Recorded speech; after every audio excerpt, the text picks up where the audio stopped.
week we're going to talk about S.A. Cosby's All the Sinners Bleed. I do want to start off with, this is my first S.A. Cosby novel. As of right now, it's the only one. I have one on my bookshelf to read, and I'm hoping to pick up King of Ashes quickly.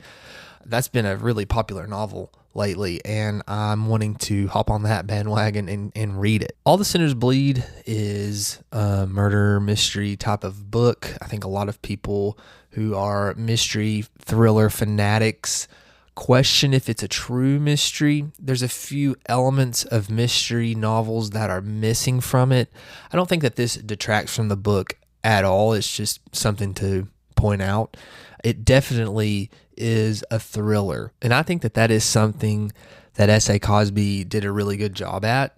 He really does a great job of creating a mood throughout this entire book. It feels dark. It feels rainy. It feels desperate and desolate. Titus Crown, your protagonist, feels sometimes like he's overwhelmed and confused, but at the same time in control and clear-minded. That was something that I took away as far as craft goes from Cosby's writing. I thought that he did a really good job of establishing a dark, moody setting for this mystery thriller type of novel. And whenever I see that, that gets into one of my favorite genres in the noir scene, you know, with the old noir movies, the neo-noirs that we've heard of coming out as far as TV shows and some movies, and now in books, that genre is there. And I felt like S.A. Cosby hit it out of the park with that. This is, like I said, just has that setting, that noir setting that those of us who enjoy that type of movie or book really love. That's what makes us like this genre, is because it's just dark. It reminds me a lot of the modern British mystery shows that are so popular. Maybe my favorite TV show that I can think of, as far as mysteries go, is a show called Hinterland, which is set in Wales. And it's like that. It's just always dark. It's always overcast. I think, though, you know, we know that that's like the typical English weather, and I think that that's why they've kind of captured the noir scene. We know that the LA noirs are, you know, set in Hollywood, and it's always raining, and which is a little off, but sometimes that's on purpose. But I think Cosby did a really good job at setting this in Virginia. I have a few personal things as far as it kept talking about how this city was a small southern town, but it was set, the city was just like right outside of Newport News, Virginia, which is way up there. And I don't know if that's classified as the South. That was just a small thing that I picked at in my head, but that's a personal thing. I don't think that takes away from the writing. I think I can see, as Cosby's from Virginia, he probably recognizes Virginia as the South. I don't know. I just think that was just something that kind of got to me a little bit. Like I said, it didn't affect the craft or writing or anything like that. The setting was great. Small town Virginia, dark, moody. It had it there for a good mystery. I think a few things that I didn't like was there were a couple of like side storylines that went along with Titus Crown's character, and I felt like that they were really overplayed, and they felt like that you were being built up for this like grand release from that, and I don't know that payoff was really there. I think that it could have almost been overplayed. It became such a part of the story that I thought that this was going to really like be intertwined. And I don't know that it was, you know. I don't know that either of them were, really. I think that they were there in the background, and I think that they kind of helped with the tense mood and the tone of everything, but I don't know that the payoff was worth just continually using them over and over and over. I think that was like one of my biggest problems, were these two side storylines with Titus's past. I think that they could have been dialed down a little bit and not presented so frequently, and that probably would have helped maybe not feel like that was overplayed. That's just my opinion, That was really the biggest issue I had with this entire story, was just these two side storylines. I just didn't know where we were going with those. And one of them I was really interested in because it does affect your characterization of Titus Crown. And I was really captivated by it. And then I started getting tired of reading about it because it was coming up so often. And then when we finally did get the big reveal, for me, it was a letdown. Maybe not for you, but for me. I hope I don't seem critical of Cosby in that, because I think he's a good author. Like I said, I think his craft, especially as far as like setting and tone and mood, was phenomenal.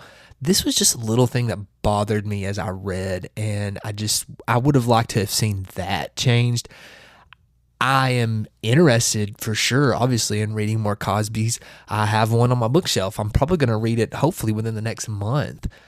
I hope that doesn't show up in those. That was just my biggest issue with that. It just, the payoff wasn't there for me.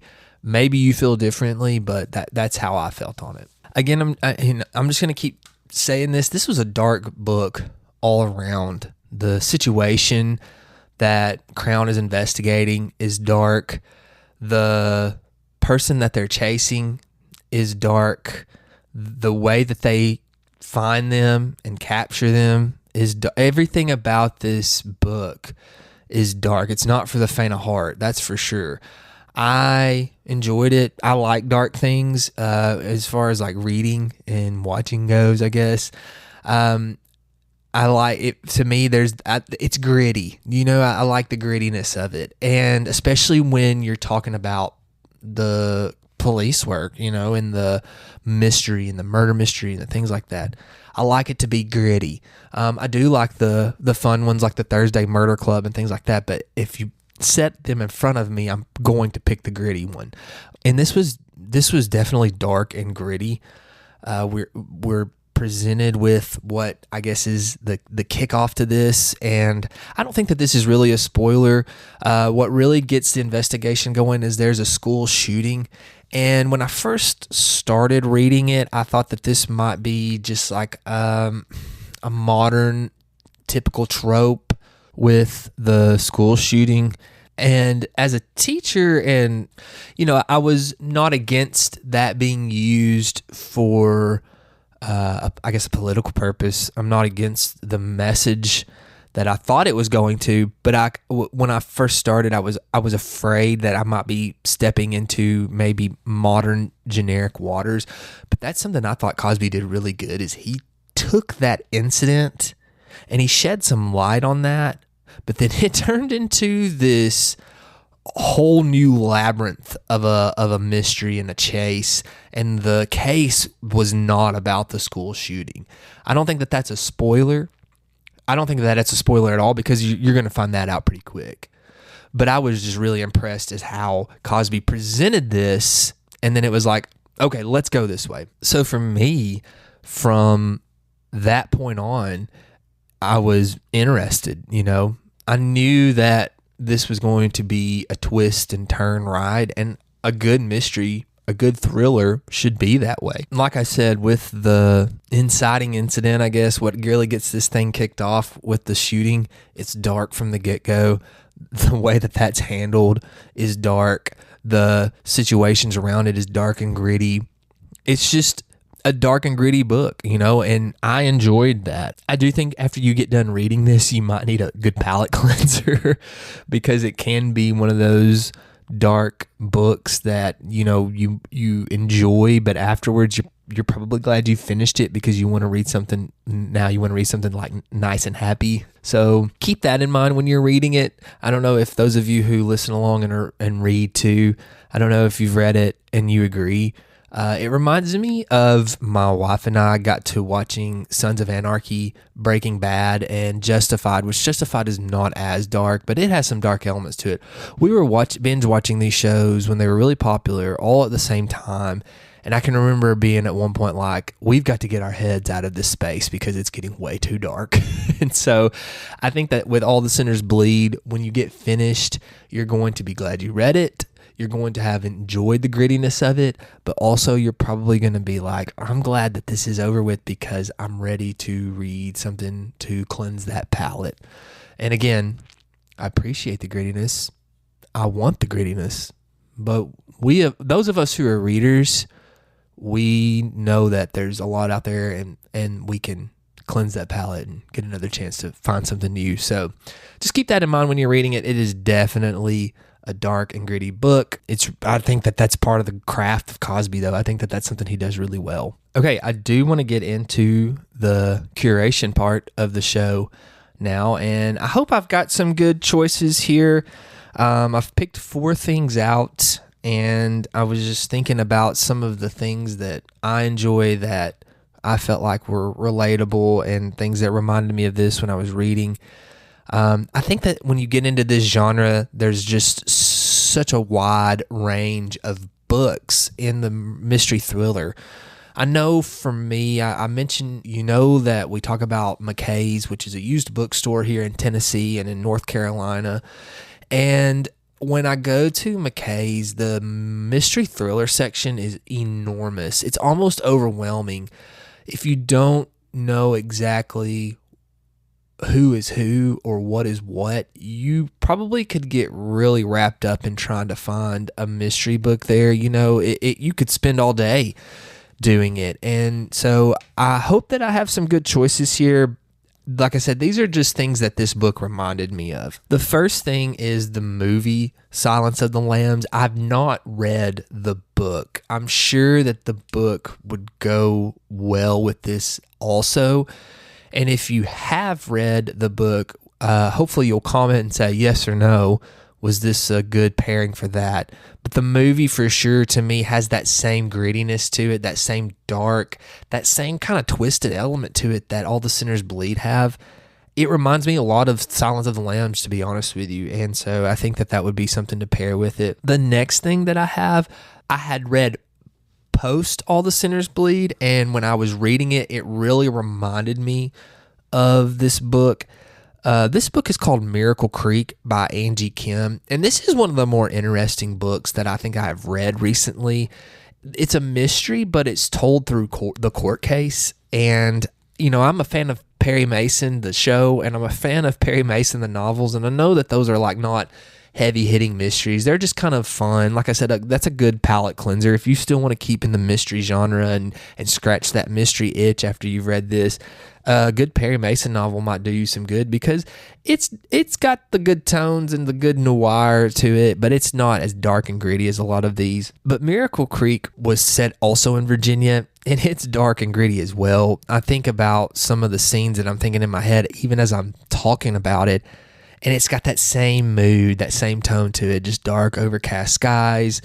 It just seems like everything is just coming to an end for some of these characters, So I think that you could pair that. If you were someone, and there's no judgment here, if you were someone who said, I loved All the Sinners Bleed, I read it really quickly, I want to continue in this style of novel for my next read, I think you would be in a good spot if you went to Miracle Creek. I think that they're very relatable.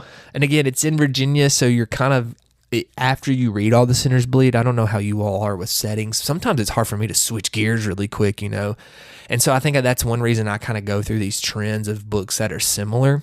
So if you're like me and you've already got a dark, gritty, moody setting established in your head, hey, Miracle Creek will continue that for you, and I think that you can slip into that really quickly. The next one I have is the book Double Indemnity by James M. Cain. James M. Cain is one of the masters and originators of the noir genre. He wrote Double Indemnity. He wrote The Postman Always Rings Twice. He's written a lot of other ones, but those are like some of his more famous ones. The novel to me is the movie is fantastic, by the way.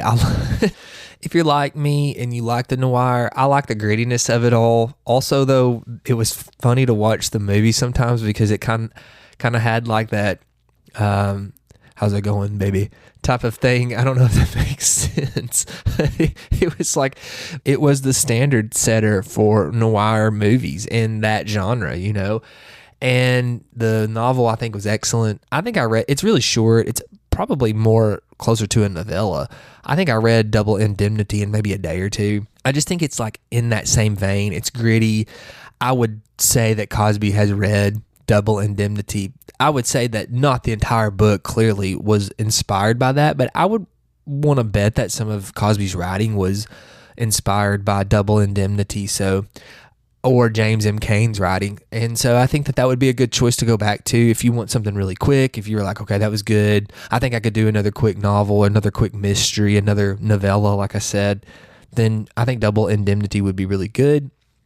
And then that goes into, when you read that, you've got to watch the Double Indemnity movie. Do I think the movie pairs well with All the Sinners Bleed? I don't know. Maybe. I like the book Double Indemnity more than I like the movie. So I don't know. Maybe. But that's up. I'll let you decide that, and you can comment and let us know. I'm going to stick with the Noire scene and go to my next bit of curation. And this is, I think, a new one for us. LA Noire, the video game by Rockstar Games. It's one of my favorite ones. That's another one. That's dark and gritty. The setting is in LA, and they do more of like a typical LA. It's sunny a lot, but you come with some dark and gritty problems, and you're going to get into again like a labyrinth of issues and get through this rabbit tunnel. And I think that that's a lot like All the Sinners Bleed. I know that the settings are different, but I think the same spirit is there. And it's a chance to, I guess, almost physically place yourself in a mystery, It's a chance to almost physically place yourself in one of these gritty type of stories, Don't knock a good video game narrative. Don't knock those. LA Noire is a great one. Red Dead Redemption series, they're great narratives. There's so many other video games out there that are great narratives. Don't just say, oh, it's Fortnite or something like that.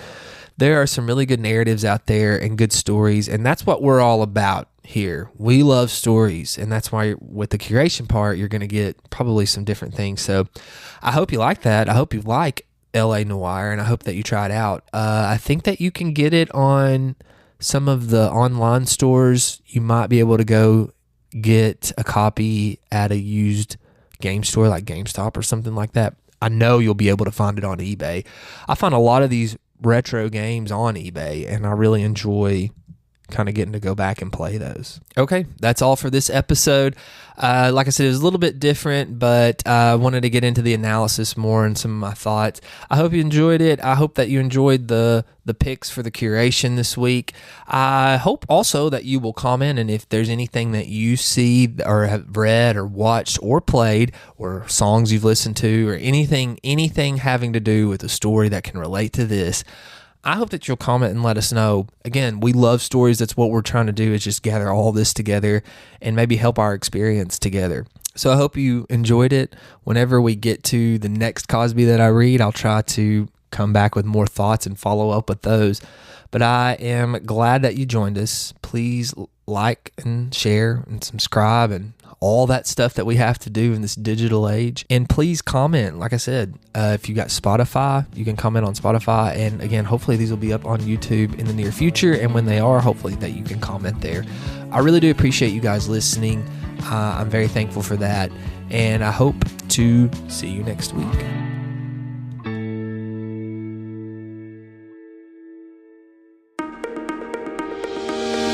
Hey, if you're a fan of good conversations and fresh takes on literature and the kind of school stories that stick with you long after the bell rings, well, I've got a podcast for you. It's called With Honors, and it's where my high school students have taken the microphone, not just to analyze books or talk about our lessons, but to reflect on what we've learned this year, have conversations about what surprised them, how our literature and classroom experiences connect to their real lives. And we talk about everything from symbolism and Poe to the pros and cons of class pets, and all through the voices of smart, curious students who have learned to speak their minds. New episodes drop regularly every week, and everyone is a snapshot of what it looks like when students take ownership of their own learning and have a little fun while they're at it. You can find With Honors on Spotify, Apple Podcast, and our YouTube channel, so check them out.